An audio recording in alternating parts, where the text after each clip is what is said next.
Welcome to Kenton's videos. Enjoy the video. You start by confirming prerequisites. Run VMware Workstation as administrator and make sure virtualization is enabled in BIOS or UEFI. Once done, check that no other hypervisor is active because it conflicts with VMware. Next, open the VM folder and verify the VMX, VMDK, and snapshot files exist and have proper permissions.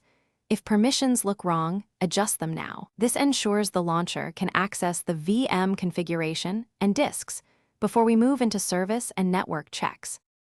You now focus on VMware services and processes because many connection failures stem from hung services.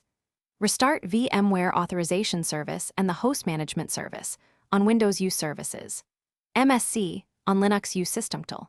Then check for lingering VMware VMX or VMware Auth processes, kill any stuck instances, and relaunch the VM. Make sure firewall or security software is not blocking VMware NAT, DHCP, or management ports. Once services and ports are clear, try opening the VM and watch for new error messages. You finish by repairing configuration and validating logs.